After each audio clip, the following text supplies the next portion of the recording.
Selamat pagi pemirsa Halo Jatim semua. Hari ini saya berada di Dentalen, salah satu klinik kesehatan gigi untuk anak-anak. Dan hari ini saya akan memberikan edukasi kepada pemirsa Halo Jatim semua bagaimana cara merawat gigi pada anak-anak dan pastinya yang tidak menimbulkan trauma anak-anak untuk datang ke dokter gigi. Yuk, sesaat lagi kita akan bertemu dengan Dr. Tri. Bagaimana cara-cara dan tips-tipsnya? Ikutin saya ya.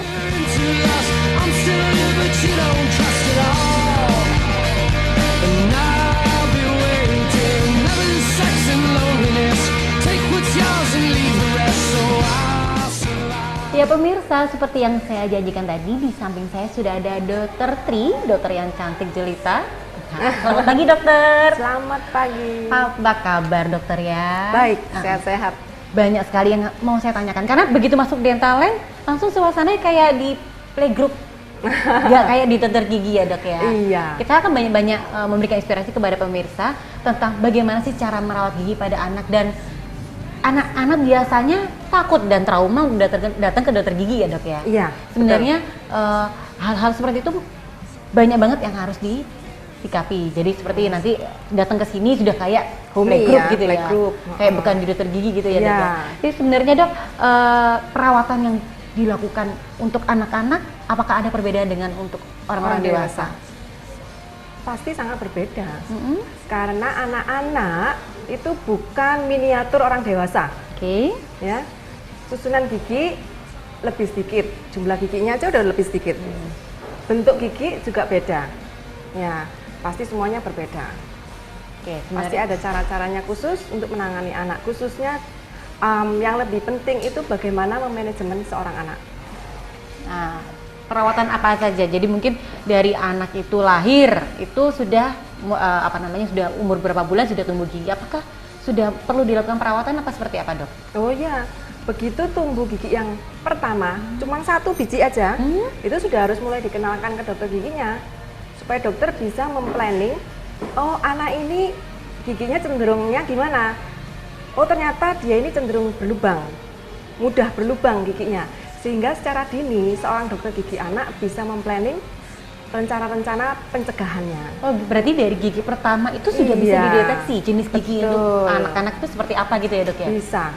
Oke, nah sebenarnya apakah perlu sih anak-anak itu datang ke dokter gigi tanpa istilahnya tanpa ada penyakit terlebih dahulu, ada kasus terlebih dahulu, apakah memang seperti itu dok?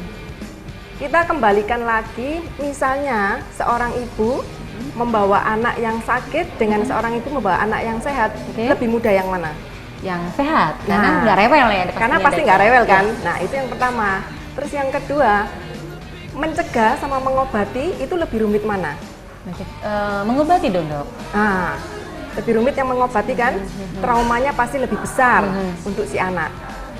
Oleh karena itu kenapa bayi begitu tumbuh gigi 1 harus segera dikenalkan ke dokter giginya, supaya dokter bisa mengevaluasi, menentukan treatment pencegahannya, sehingga rasa trauma sakit gigi takut sama dokter itu nggak akan ada. Berarti karena memang sudah dilatih dari kecil ya gitu ya. Ya.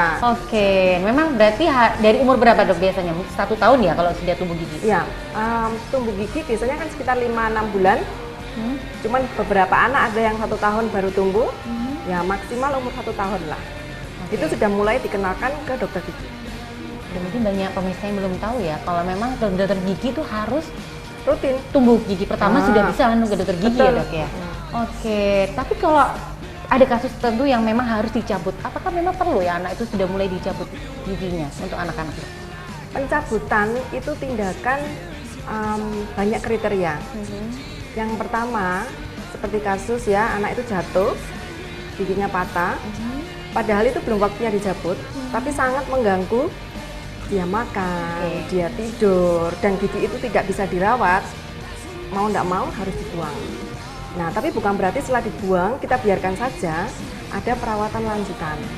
Nah, direhabilitasi, gimana jaga supaya ruangannya tetap ada. Karena kan itu gigi susu itu kan penyedia tempat untuk gigi dewasa. Itu salah satunya. Terus yang kedua, kalau memang udah waktunya dijabut, memang harus dijabut. Jadi apa namanya gigi anak itu dicabut ketika kasus yang seperti apa selain yang tadi trauma segala macam. Seringkali karena daya trauma, Terus pada saat dia memang udah waktunya untuk dicabut. Oh, oke. Berarti memang, oh iya ya saya paham. Berarti memang gigi itu ketika kan biasanya orang tua tuh menunggu gigi itu patah sendiri. Apakah benar seperti itu, Dok? Jadi apakah itu harus dicabut ketika pergantian gigi susu untuk jadi gigi yang Dewasa. itu perlu dicabut? Apakah tunggu sampai tanggal dulu, Dok? Kalau posisi gigi penggantinya tepat di bawah gigi susu, jadi nggak kelihatan, giginya goyang-goyang, tapi gigi penggantinya nggak kelihatan, mau dibiarin itu tidak masalah. Ya, tetapi untuk mencegah supaya susunan giginya tidak beraturan, supaya bisa bagus, rapi gitu kan ya, sebaiknya segera dicabutkan. Jadi memang kita yang belum tahu ya pemirsa Jatim, kalau memang perawatan gigi untuk anak itu kelihatannya sederhana, kelihatannya tidak penting, tapi memang akhirnya berkelanjutan sampai nanti dia dewasa. Betul. Ya, Dok, ya? Itu hasil. Jadi keadaan gigi kita pada saat dewasa itu adalah hasil perawatan pada masa anak-anak. Oke, berarti memang kalau dewasa giginya gampang berlubang, berarti waktu kecil Kurang perawatannya perhatian kurang. itu. Oke. Gimana kalau soal tumbuh gigi nih, Dok? Kalau tumbuh gigi ini kan pasti anak itu akan merasakan sakit. Itu apakah itu juga pengaruh dari perawatan tersebut apa gimana? Oh enggak, karena enggak semua anak waktu giginya tumbuh merasa sakit. Ada yang merasa sakit, ada yang tidak. Oke. Kenapa itu, Dok? Namanya? Biasanya pertama dari daya tahan tubuh si anak sendiri.